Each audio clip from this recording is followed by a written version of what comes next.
people quite often when they look at resources think that resources are money. No, it's other people's contacts, other people's wisdom, insights. You're listening to Hall of Fame network marketer Robert Butwin, who joins us today to share over 35 years of practical knowledge in old school networking, real-world skills that'll help you build your solopreneur business. And you're about to learn his best tips right now because Robert is today's guest on Solopreneur Success. Welcome to the Solopreneur Success Podcast, where successful business owners gather to share true stories and sound advice to help you start and grow your own solopreneur business. Come soar with us and design the life you love. Now, here's your host, Steve Combs.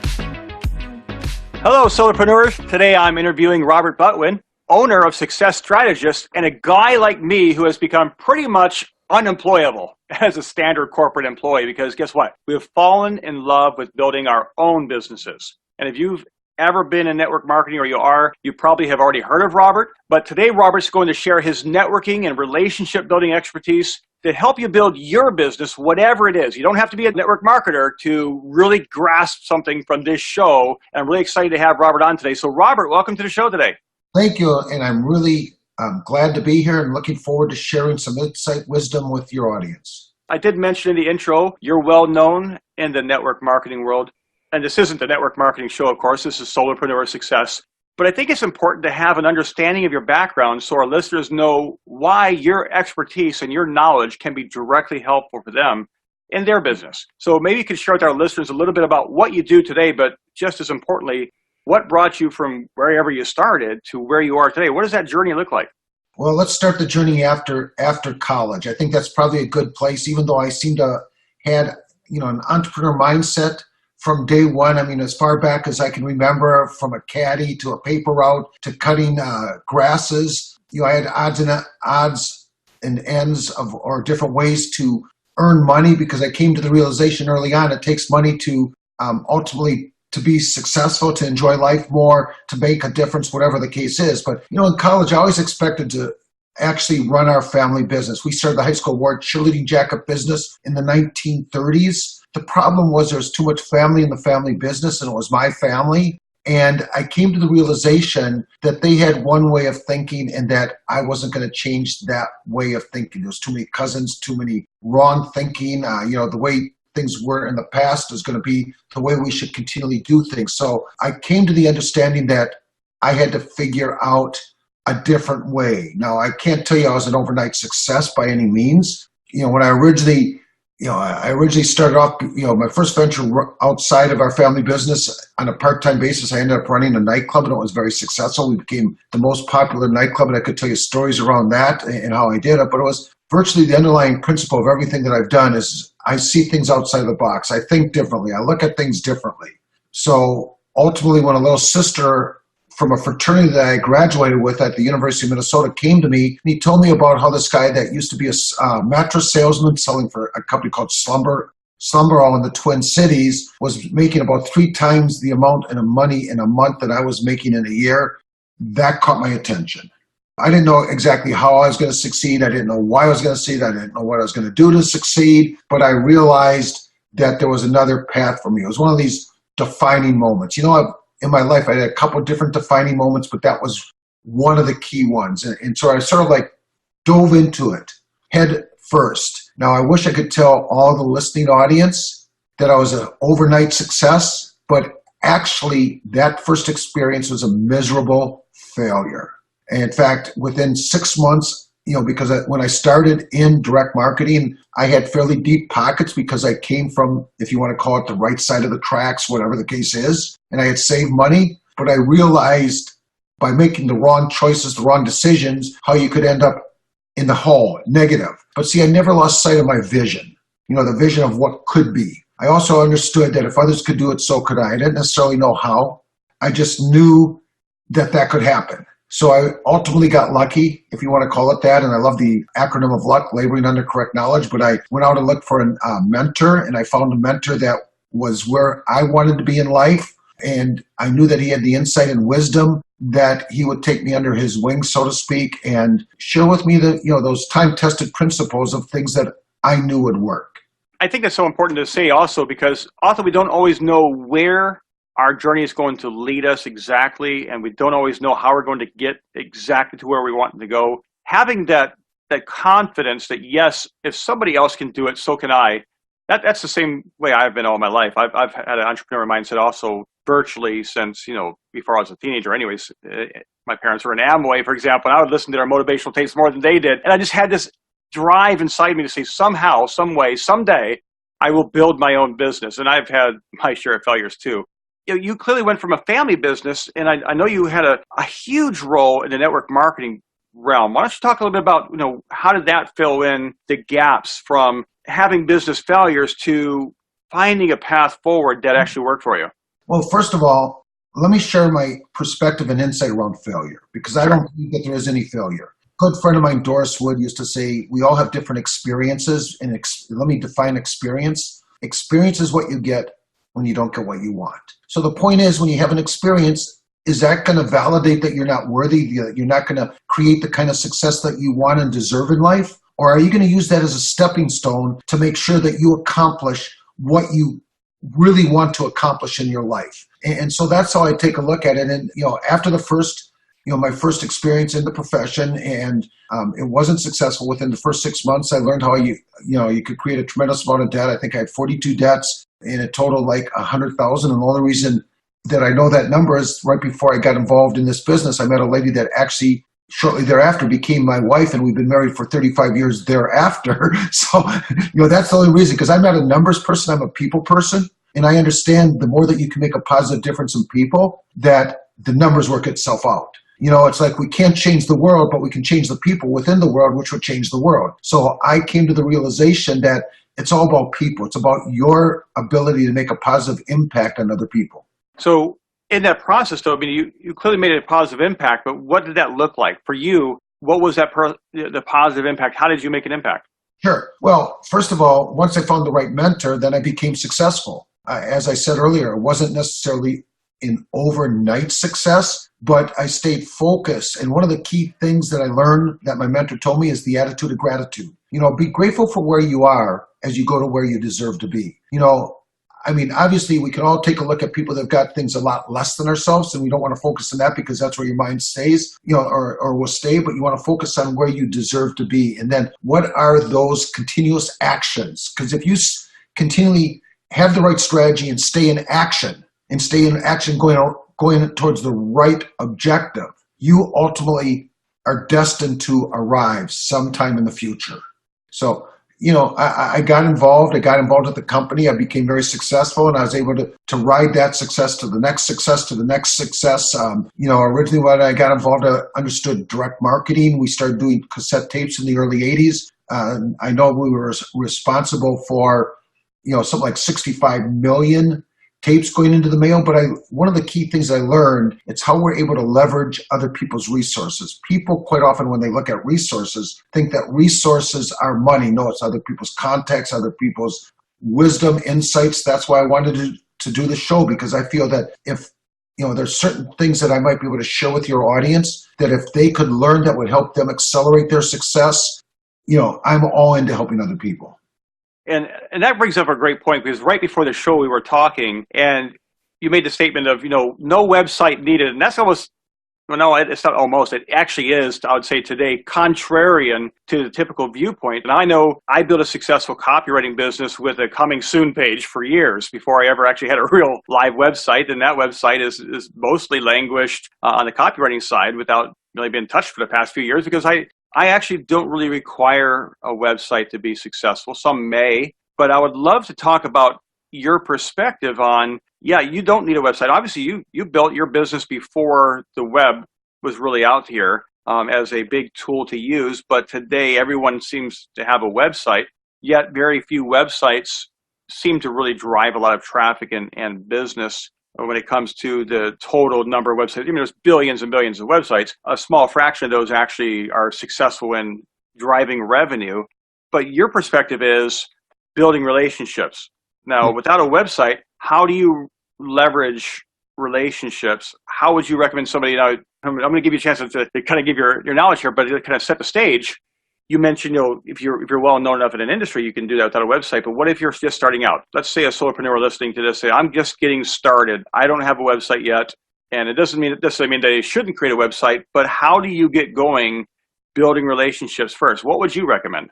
Sure. And that's a good point. And I obviously still don't have a website, and I don't believe that the average person needs a website. Could it be a marketing funnel? And there's many different marketing funnels out there. That could be, something that could be very useful. Again, it depends upon what it is that you're really marketing. I realized I was marketing myself because I became, very successful. It's a lot easier. But for a person today, because really what we're doing is marketing ourselves and our ability to help people make positive changes and impactful changes.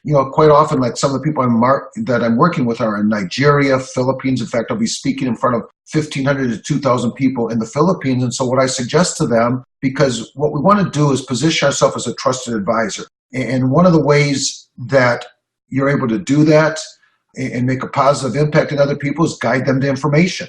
Today I just tell people quite often, go to YouTube. And when you go to YouTube, Google a name of a guy by the name of Jim Rohn. And I want you to watch 3 of his different videos because I know it's going to change your life. See, everything I'm doing, I'm testing people because, again, I want to find out if somebody's serious about possibly working with us. And again, it's how we start relationships, how we guide people to information that they know that based on being involved with us, that we can either collaborate with them, accelerate their success, or somehow positively have an impact on helping them move in a direction of where they want to be. Okay, but when you talk about information, the web is a tremendous way to reach a global audience. Yeah, well, you and I met on LinkedIn. Right.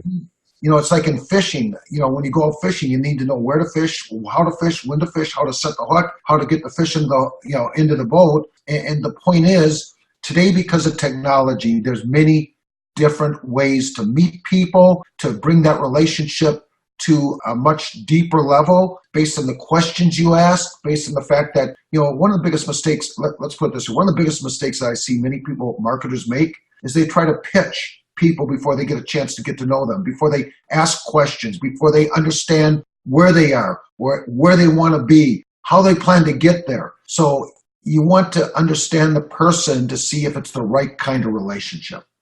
My biggest thing is meeting people online, get them offline, because I want to have people in my inner circle that I know that we've got some kind of synergy that by me working with them or along with them, that I'm going to make a positive impact in their life and business. And that's a terrific point because I get that all the time. You get these LinkedIn contacts, you accept their connection request, and the very first message is, try this service or check out this article I just wrote or whatever. But there's no personal building of a relationship there. It's simply just, you're just copying and pasting these messages. And it happens in many different ways, not just on LinkedIn. It just happens to be what you mentioned. And like we did meet on LinkedIn directly that way. And you have, 26,000 contacts or something like that on there because you've made a point of building that relationship with so many people. But that also brings up another concern that I would have. And I'm curious what your response is. Many have likened using social media or somebody else's website, which is what LinkedIn is, or Facebook, or what have you. You're basically building a business on rented ground, so to speak. I know Pat Flynn is somebody who talks about it that way, and I tend to agree with his perspective on that because they can pull the plug or change the rules anytime they want to. How do you ensure that you maintain a relationship once you've built it on somebody else's website? Well, very simple. You've got them on other social medias. Once you meet them online after you had a conversation, wherever they are in the world, be it if it's WhatsApp, Zoom, or any of those things, they're going to be on multiple platforms that you've got. So, for example, one of them would pull the plug.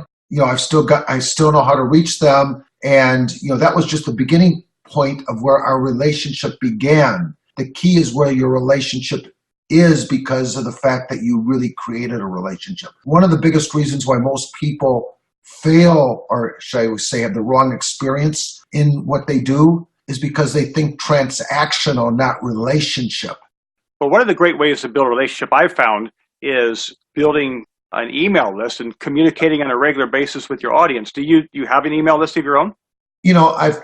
I've got one, I've got an email list. I've got most of the key people on, different places where I know who they are and how to reach them. So, and I'm working with them. Most of the people that, because obviously when you start to get to know somebody, you want to figure out what kind of synergy are we going to possibly have? And I love the word synergy because it's something I learned a long time ago where 1 + 1, unlike what I learned in school, does not equal 2. Probably many of your audience, people listening probably says, wait, what is he talking about? If you understand the power of synergy, it's 1 + 1 = 3 or 4 or 5. It's like, I love the acronym of TEAM, which is together everybody achieves miracles, not more, miracles. And our focus is how we can have the right synergy, the right working relationships. So you want to create quality relationships as fast as you can. Now, when we talk about the amount of people I've got on LinkedIn, that wasn't a year's process. That wasn't a 2-year process. I've had consistent action of trying to reach out for the people that have got the right demographics of what I want to be working with. And that's interesting. I do want to point out for our audience, and also for you perhaps, that I think we might be talking about a slightly different definition of an email list, because when I use the term email list, I'm thinking of a mass mailing to a group of people who have a specific interest in hearing from me. So I might write 500, 1,000, 10,000 individuals in one email. But it sounds like you're referring to email lists almost more like a Rolodex of these are personal contacts who I've built personal relationships with that I can, kind of use synergistically to make connections with other people and build something greater. Is that how I understand that correctly?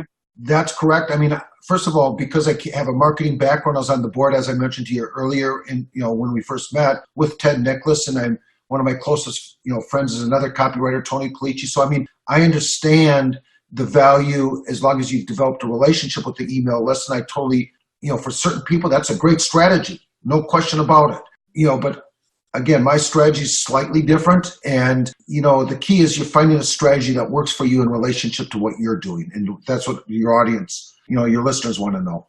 Right. And that's something else I want to bring up. Something we talked about before the call, actually, was your definition of funnel. Now, another word that seems to be a loaded word that in my realm of influence and sphere might be, here's a place where you provide, maybe an ad on social media, or you're doing some kind of other ad to drive somebody to a landing page. And on that landing page, you have what we might call a lead magnet, some kind of special free offer, something to get and capture their name and email and have permission to market to them. And then you start building a relationship through email with somebody who was previously a stranger. But you've also had a great definition of funnel that I definitely want to talk about. And that funnel is anybody that you meet. It could be through LinkedIn. It could be through a personal contact or whatever. Bringing somebody in as starting to build that relationship is part of your funnel strategy. And it's completely accurate. It's just a different mechanism of starting that contact. So I would love to hear how you define funnel and how you use that in your business, and how you'd recommend perhaps solopreneurs who are just getting started or on a plateau to use that strategy. Well, first of all, to me, everybody's got a funnel, and I believe that there's a balanced approach. I mean, part of my funnel, and I am involved with certain, should I say, meetup kind of groups, be it in Meetup or what in my area it's called BBC, which is a business builders club, which is more of a mastermind. And that's like the in-person. Now, my online funnel is slightly different, but I mean, I grew up from the old school of Harvey McKay, who happened to be a personal friend of my parents. In fact, they were in his wedding, as far as the old Rolodex. So again, I think how we blend the traditional with the new technology. So, I mean, I see different people with funnels. For example, the free book, which is what Frank Kern talks a lot about. And there's a lot of other people. And some of the times when people get in their funnel, I see them abusing it. It's like they never try to make it as a personal. It's like they've got you in the funnel. Now their strategy is continually drip on you until you say, raise your hand and say, A, I'm going to buy, or B, I'm never going to buy from you because you continually send me stuff without ever trying to develop any kind of relationship to see how we might work more effectively together. So, I mean, I see people using a funnel effectively. And also I see a lot of people abusing the funnel. And those are people that until they bring me into the, as a person, I'm probably never going to buy from them. And that's a great point too. And I've seen people do both. And I'm on a list of people that do both, actually. Some people doing very well. And yeah, they make no bones about, say, I don't care if you drive off my list. I'm interested in talking to people who they're going to buy something or they're not going to buy something. I really could care less. But that's kind of their attitude towards business. It's not mine, but I think there are some valuable lessons to be learned there. But at the same time, I agree with you. You really ought to build a relationship with somebody, and that you build by providing value. No way around it. If you're not interested in them and helping someone, how do you build a relationship? You're just not going to do so because honestly, most of us, most of the time, are concerned about number one, that's me, right? Maybe that shouldn't be that way, but that's just the fact of the matter, I think, in my experience, is that people are generally concerned about why should I sign up for your email list or why should I reach out to you? There's something in it for them. And it may not necessarily be that, not sure the word, that direct thinking of, oh, I'm looking for me. But even if it's just a feeling of, I have value having a conversation with you today, for example, because I feel better and more centered about myself, or perhaps I know that bouncing an idea off of you, I'll get some great feedback. Whatever that relationship is, there is a two-way value to build a strong relationship, no matter what it is. Relationship should come first, and the sales comes because you're providing value. That seems to me to be a no-brainer, but something that's continually ignored in the world, and I'm glad you brought that up. Definitely. And the more that people like you and I are able to help other people get that point, understand that point, we're doing the things that we're supposed to do because, the world will operate a lot better and people become more successful and be more effective in what they do. Okay, well, let's get into nitty-gritty. Let's talk about, let's say somebody is just getting started. How do you suggest, number one, what would you say is the first thing they should do to start building relationships in a way that's going to be a positive impact in their business? What do you suggest?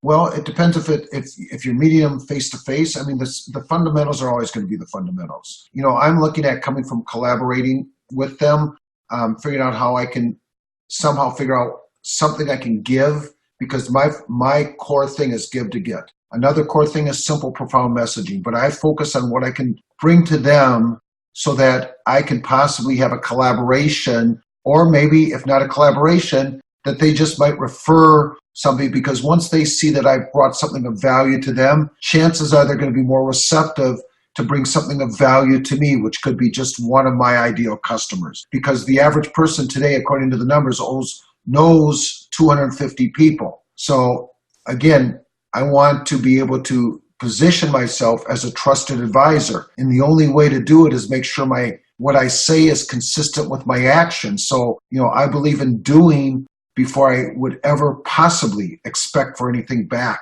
So what I try to do is ask questions, put myself in their shoes, and figure out something that I can do, if nothing else, guide them to some information, like the example of going to YouTube and Googling Jim Rohn or somebody else that would be appropriate based on what they're doing. Or maybe it's introducing them to an app. Like, the other day I did a Zoom call with somebody that had never done Zoom call that was a successful entrepreneur. And Zoom has really, in my opinion, cut down my travel expenses. I mean, I got a plaque from United that told me I went through 2 million miles. Now, because of Zoom, I've been able to cut my travel time down about 80%, spend more time with my family, and enjoying my life even more.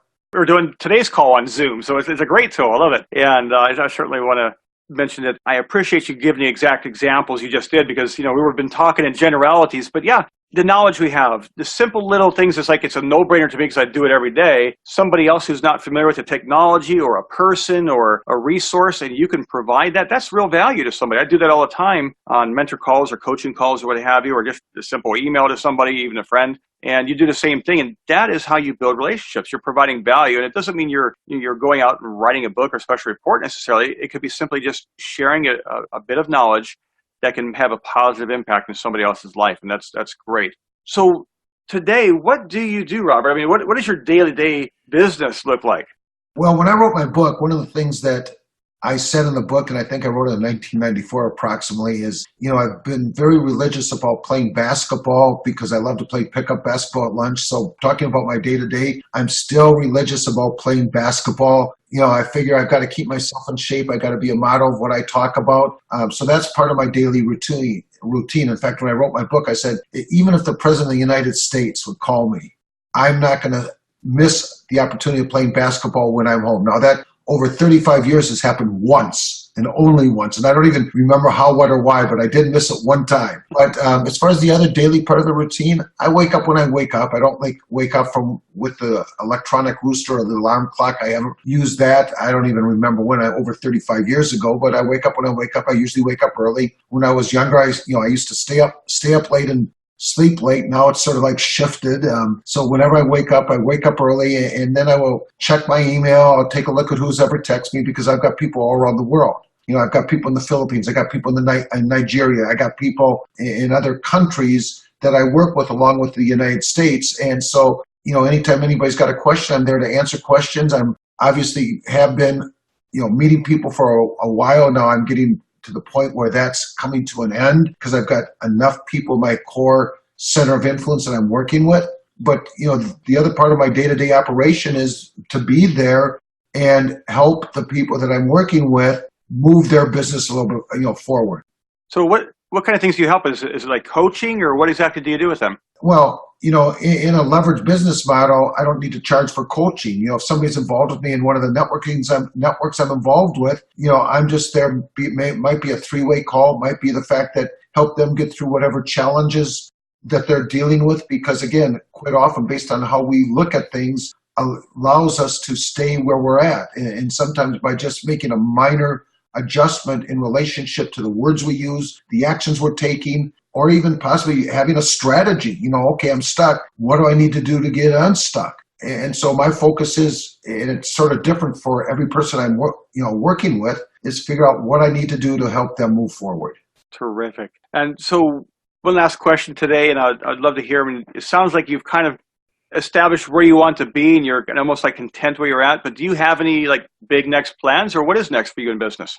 Well, I definitely have, some significant plans. Even though I've, done extremely well for a long period of time, what I can tell you is my best is yet to come. My plans are creating a legacy and helping other people create a legacy. One of the things I learned is we all have two B days, a birthday and a box day, and in between there's a dash. It's like, how can I live on after my time and my physical body is expired? It's like, for example, Jim Rohn, who was one of the early on mentors that changed my life. Wayne Dyer's another one. Michael Gerber's another one. But, Jim has passed. And I can think of the tens of, if not maybe even hundreds of thousands of people that he has changed their life because of a philosophy and a way of being that he has communicated and left in a digital form so that generations from now can listen to his wisdom and be positively impacted by his wisdom. That's terrific. Really leaving a legacy. We have an expiration date. And when that day comes, what is the legacy we leave behind? There's not much to bring with you, that's for sure. And so glad that you pointed that out. Wow, this has been a great conversation, Robert. I just want to thank you for being on the show today and sharing your wisdom with our audience. Really appreciated having you on. Super. I'm glad to be here, and hopefully that at least, every one of your audience is able to take at least one key point. And the only way that you're going to master that point is take it to the marketplace, figure out if it works, and make a positive difference with other people. Great. And one last question. I don't want to be, you don't even have a website, you said, because you don't really need one. You don't use them. But if somebody wanted to reach out to you, how would they best reach you? Very simple, with my last name, which is Butwin@gmail.com. Just remember, with Robert, you do nothing but win. That's one T. Perfect. Thank you, Robert. Okay, thank you. Thank you for listening to the Solopreneur Success Podcast. We hope you discovered valuable advice on how to start and grow your own successful solopreneur business. Come soar with us by joining our community at startgrowsoar.com. Again, that's startgrowsoar.com. We look forward to seeing you there. Hey, Solopreneur, Steve Combs here again. You can find all the show notes for today's episode at startgrowsoar.com/010. This includes links to many of the resources Robert mentioned, as well as a link to his LinkedIn profile where you can send him a personal connection request, and even his direct email as shared in the interview. Just replace the @ in square brackets with an actual @ sign for an email. Next week, listen again for my fascinating interview with Lucy Dumas, a photographer coach who will share her best secrets for selling commissioned art. And until then, have a terrific week.